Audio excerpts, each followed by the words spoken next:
है कपिल सर अब यहाँ खाजा लिने चाहिँ यहाँमा छ हो अब हामी चाहिँ रेडी टु चम्पादेवी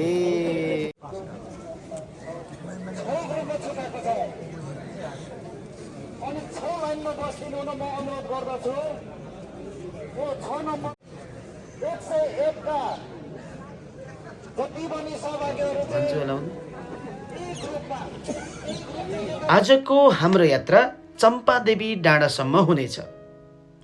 काठमाडौँ शहरबाट सबैभन्दा नजिकको एक आकर्षकीय पदमार्ग रूपमा रहेको यो चम्पादेवी डाँडा काठमाडौँको कीर्तिपुरमा अवस्थित छ। बल्खुबाट दक्षिणकाली जाने बाटोमा करिब आधा घण्टाको सडक यात्रापछि हामी भन्ज्याङ हुँदै चम्पादेवी डाँडासम्म पुग्नेछौँ। चम्पादेवी डाँडाको पैदल यात्रा करिब 4.24 किलोमिटर रहेको छ, जुन हामी 3 घण्टा जति हामी औसतमा हिँडेपछि पुग्नेछौँ। यो एकदमै रमाइलो ठाउँ छ, आउनुहोस् तपाईँ पनि त्यतातिर लागौँ। अब हामी चाहिँ यात्रा सुरु गऱ्यौँ हाइकिङको। कस्तो छ? एकदम रमाइलो भइरहेछ। रमाइलो लागिरहेछ। समयपछि चाहिँ यो अवसर जोडिएको छ। अब पहिला त सहरमा था बेसिएमसम्म पुगेको थियो। हाम्रो लगभग 300 जना जस्तो हामी यहाँ छौँ। साथीहरू अगाडि पछाडि छन्। हाम्रो यात्रा सुरु भएको छ। बिचबिचमा म टुचा दिन्छु नि। बल्खुबाट करिब आधा घण्टाको सडक यात्रापछि हामी भन्ज्याङ पुगेर हाम्रो पदयात्रा सुरु गरेका छौँ। प्रवेशद्वार हात्तीवन सामुदायिक वन, हात्तीवन रिसोर्ट, च्यान डाँडा, ताउखानी डाँडा हुँदै करिब 4.24 किलोमिटरको पैदल यात्रापछि हामी चम्पादेवी डाँडा पुग्नेछौँ। बाटो एकदमै उकालो भएको कारणले गर्दाखेरि हामी आराम गर्दै हाम्रो यात्रालाई अगाडि बढाउनेछौँ। काठमाडौँ शहरमा बस्नेहरूको लागि चाहिँ हाई अल्टिच्युड लाग्ने भएको कारणले गर्दाखेरि हामी बिसाउँदै र यात्रा गर्दै गर्दा करिब 3 घण्टाको पैदल यात्रापछि चम्पादेवी डाँडा पुग्नेछौँ। यो डाँडाबाट सगरमाथा सहित 12 भन्दा बढी हिमालहरूको दृश्य अवलोकन गर्न सकिन्छ भने यहाँबाट काठमाडौँ लगायत सहरहरूको दृश्य अवलोकन गर्न सकिन्छ। त्यसैगरी काठमाडौँ र मकवानपुरको सिमानामा रहेको यो चम्पादेवी डाँडामा तत्कालीन पृथ्वीनारायण शाहले कीर्तिपुर आक्रमण गर्नका लागि सैन्य अखाडा राखेका थिए। यस्तो ऐतिहासिक र साहसिक र मनोरम चम्पादेवी डाँडाको आउनुहोस् तपाईँ हामी सबैले अवलोकन गरौँ। घोडालाई पनि सपोर्ट पुग्ने भयो, तर इन सेम टाइम फेरि तपाईँले योलाई प्रोपरली सेट गर्नु भएको छैन भने गऱ्यो भने के भयो त? झन् तपाईँ डिसब्यालेन्स भयो।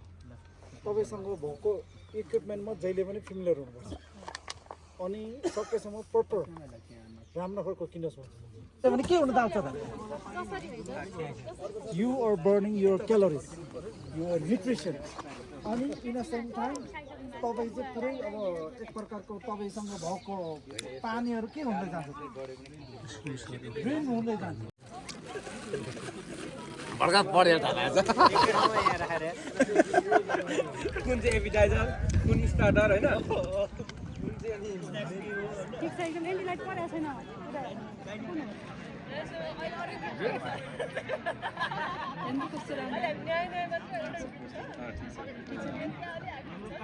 ग्रुप फोटो चाहिँ आवश्यक छ। ए हाम्रो ग्रुप हो त। मित्र के भिडियो भिडियो एकदम रमाइलो भइरहेछ। साथको साथ ल 1800 मा छौ। 18 पुग्यो होइन? 18 लगभग 2200 400 नै हिँड्नुपर्छ ल। अनि हजुरलाई कस्तो लागिरहेछ त यो?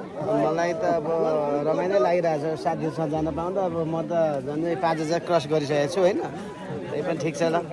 डोलान्डो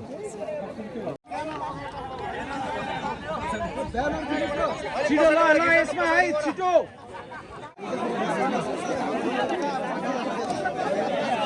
बसौँ अगाडि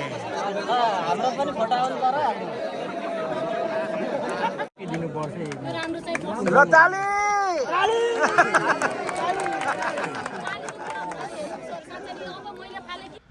हात्तीवन रिसोर्ट परिसरमा करिब आधा घण्टा आराम गरिसकेपछि हामीले सबैजनाको सामूहिक तस्बिर खिचेर फेरि यात्रालाई प्रारम्भ गर्छौँ। यस पदयात्रामा करिब 300 जना जति सहभागीहरू रहेका थिए। यसको टिम लिडर हुनुहुन्थ्यो छिरिङ पाण्डे भोटे। हाम्रो चाहिँ पोस्टरमा हिँड्ने होला नि फोटो खिच्ने तरिकाले ल है अनिललाई योगेश सर आउँदैन भोलि 65 सय जति पुग्ने भयो त। बाटोमा देखिने मनमोहक दृश्यहरू र सहभागीहरूले गर्ने ठट्टाले हाम्रो यात्रालाई थप सहज बनाइरहेको थियो।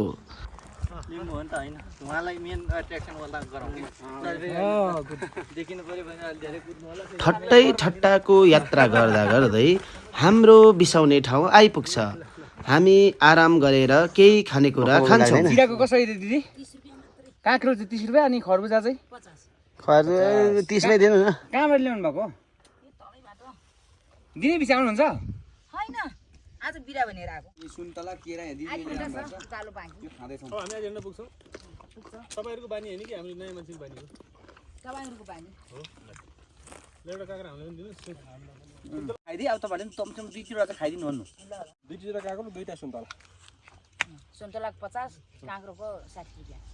बिदाको दिनमा पदयात्रा गर्दा बिच बाटोमा खानेकुरा सहितको साना साना पसलहरू पनि भेटिन्छन्।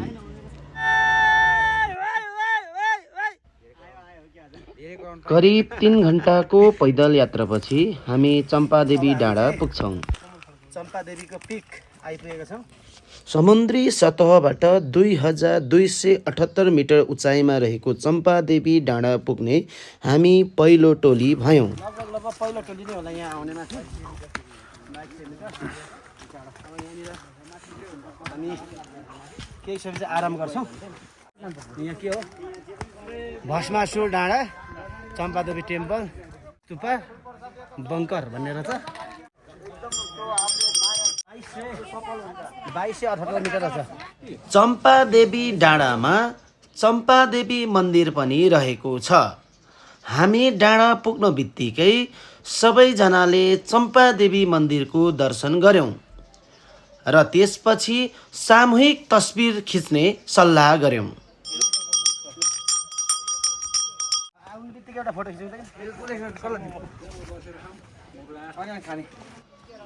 चम्पादेवी डाँडा पुगेपछि हामीले केही समय आराम गर्यौँ। आराम गरिसकेपछि आफूले बोकेको प्याक लन्च झिकेर केही खानेकुराहरू खायौँ।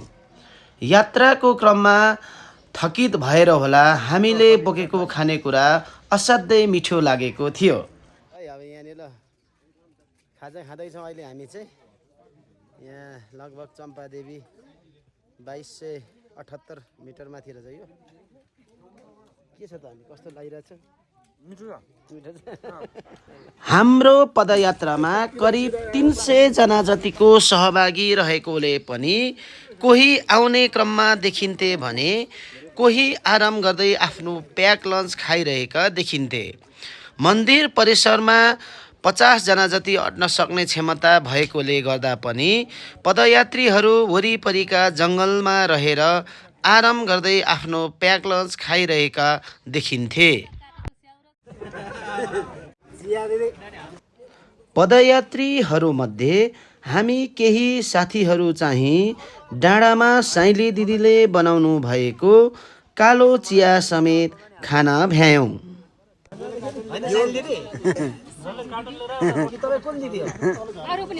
हामीले चिया खाइसकेपछि हाम्रो पहिलो टोली चाहिँ पदयात्राबाट फर्किनको लागि हाजिर गर्नतर्फ लाग्यौँ।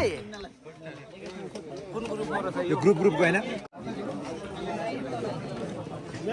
नेक्स्ट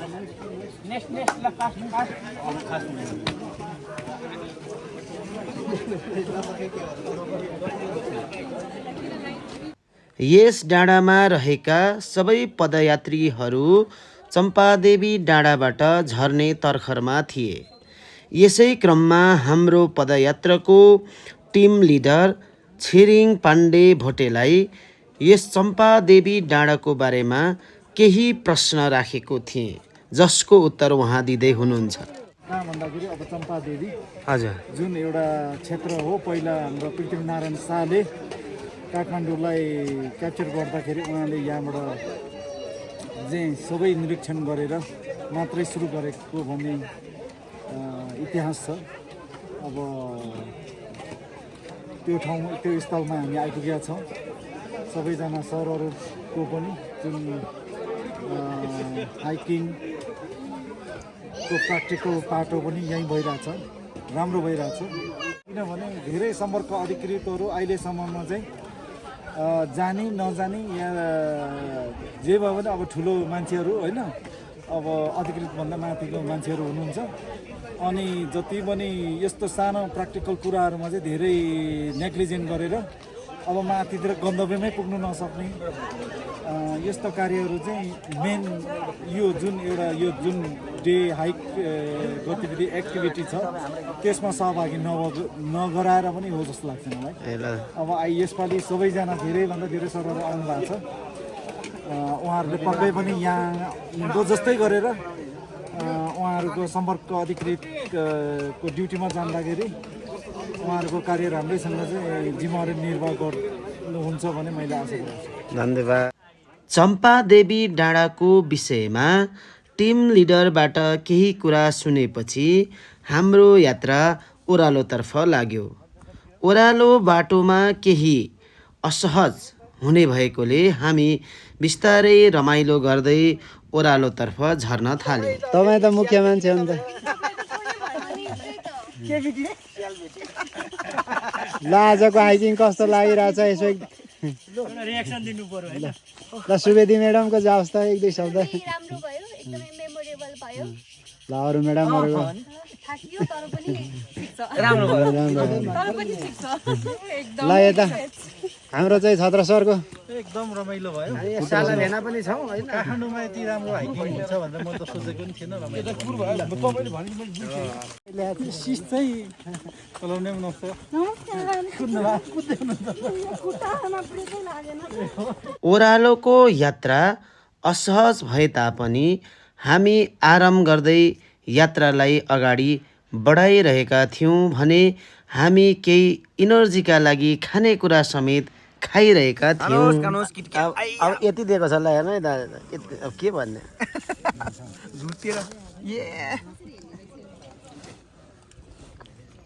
हामी करिब 1 घन्टाको ओह्रालो यात्रापछि बसको यात्रातर्फ लाग्छौँ। हामी चाहिँ रिटर्न ब्याक भयो।